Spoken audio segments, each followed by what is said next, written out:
Sebelum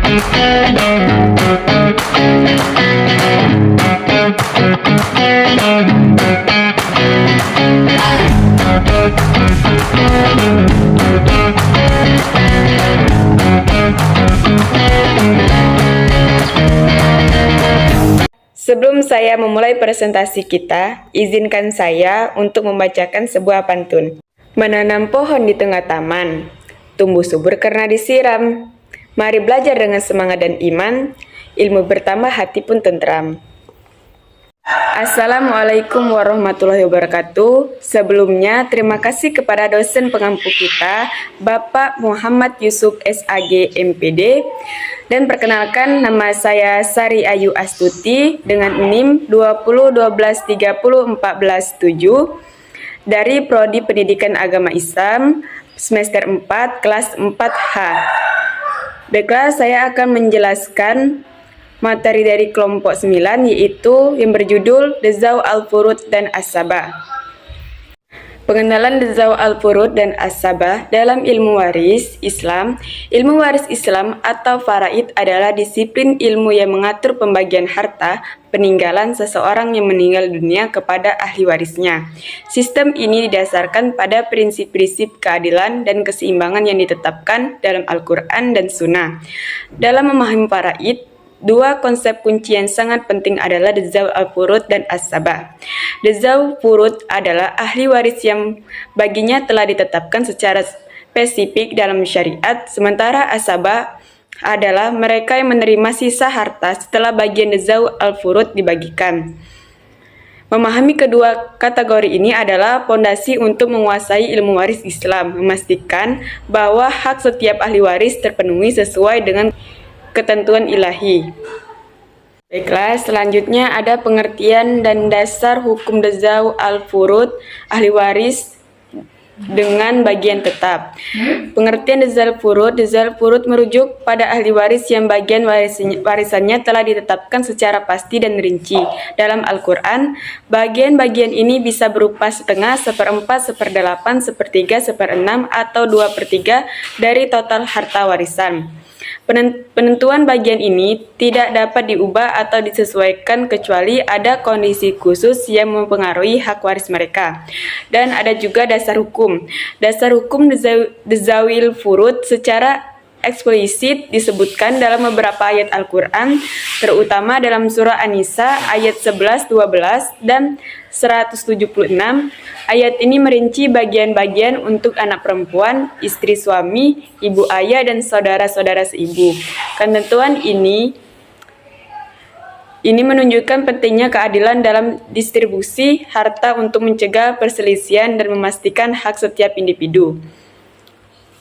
Baiklah, selanjutnya kelompok-kelompok Dzau al-Furud dan bagian masing-masing. Ayah dan ibu, ayah mendapatkan seperenam jika ada anak laki-laki, ibu mendapatkan seperenam jika ada anak atau dua saudara atau lebih, dan sepertiga jika tidak ada anak atau saudara.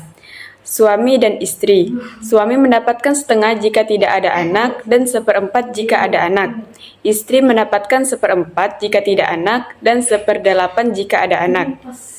Anak perempuan, satu anak perempuan mendapatkan setengah, dua anak perempuan atau lebih mendapatkan 2/3 dari harta warisan. Saudara kandung dan seayah, saudara perempuan kandung mendapatkan setengah, satu orang atau 2/3, dua orang atau lebih, saudara perempuan seayah juga memiliki bagian yang sama dalam kondisi tertentu. Dan dasar hukum As-Sabah ahli waris dengan bagian sisa ada 3, pengertian As-Sabah, dasar hukum As-Sabah, dan prioritas As-Sabah. 1. Pengertian As-Sabah. As-Sabah adalah ahli waris yang mendapatkan sisa harta setelah bagian-bagian Dzau al-Furud dibagikan. Jika tidak ada Dzau al-Furud, As-Sabah akan mengambil seluruh harta. Mereka adalah ahli waris laki-laki yang memiliki hubungan darah langsung dengan pewaris, seperti anak laki-laki, cucu laki-laki, ayah, kakek, dan saudara laki-laki. 2. Dasar hukum As-Sabah. Dasar hukum As-Sabah didasarkan pada prinsip-prinsip apa yang tersisa setelah bagian yang telah ditetapkan. Maka itu untuk laki-laki yang paling dekat, Ini mengacu pada hadis Nabi Muhammad SAW yang menyatakan bahwa harta yang tersisa dari Dzawil al-Furud adalah untuk ahli waris laki-laki yang memiliki hubungan kekerabatan terkuat. Hukum ini memastikan bahwa semua harta terdistribusi secara adil. 3. Prioritas asabah. Dalam asabah ada urutan prioritas berdasarkan kedekatan hubungan dengan pewaris. Anak laki-laki dan cucu laki-laki menduduki prioritas tertinggi, diikuti oleh ayah dan kakek, kemudian saudara laki-laki. Urutan ini penting untuk menentukan siapa yang berhak menerima sisa harta jika ada beberapa asabah. Jenis-jenis asabah: asabah bil nafsi, asabah bil khairi, dan asabah ma'al khairi. Ada 3. 1. Asabah binafsi. Asabah binafsi adalah ahli waris laki-laki yang berhak mendapatkan sisa harta karena dirinya sendiri, tanpa adanya bantuan dari ahli waris lainnya. Contohnya adalah anak laki-laki, cucu laki-laki dari anak laki-laki, ayah, kakek dari ayah, saudara laki-laki kandung, dan saudara laki-laki seayah.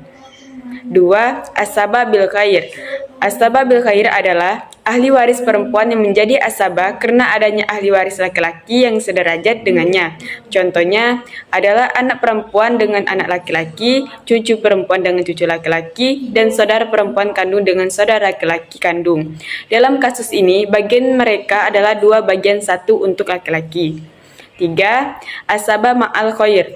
Asabah ma'al khair adalah ahli waris perempuan yang menjadi asabah karena adanya ahli waris perempuan lain yang menjadi asabah binafsi. Contohnya adalah saudara perempuan kandung atau saudara perempuan seayah yang mewarisi bersama anak perempuan atau cucu perempuan.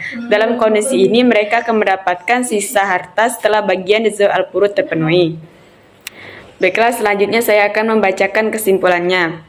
Berdasarkan pembahasan yang telah dijelaskan, dapat disimpulkan bahwa Dzawil al-Furud dan asabah merupakan 2 kelompok utama dalam sistem pembagian warisan menurut hukum Islam. Dzawil al-Furud adalah ahli waris yang mendapatkan bagian tertentu dari harta warisan sebagaimana telah ditetapkan dalam Al-Quran, seperti setengah, sepertiga, seperempat, seperenam, dan 2/3. Mereka meliputi suami istri, ayah, ibu, anak perempuan, saudara perempuan, dan lainnya. Sementara itu, asabah adalah ahli waris yang memperoleh sisa harta warisan setelah bagian Dzawil al-Furud dibagikan, atau mewarisi seluruh harta jika tidak ada Dzawil al-Furud. Kedudukan mereka bergantung pada kedekatan hubungan dengan pewaris dan urutan prioritas yang telah ditetapkan dalam ilmu faraid. Sistem ini menunjukkan keadilan dalam distribusi harta dan perlindungan terhadap hak-hak keluarga. Sebelum menutup presentasi kita, diawali dengan pantun, sekarang diakhiri juga dengan pantun juga. Sekian presentasi dari saya, karena kalau pilihan dia yang jelas bukan saya. Saya pamit kembali ke bangku, karena bersaing dengan pilihan dia saya gak mampu. Baiklah, wassalamualaikum warahmatullahi wabarakatuh.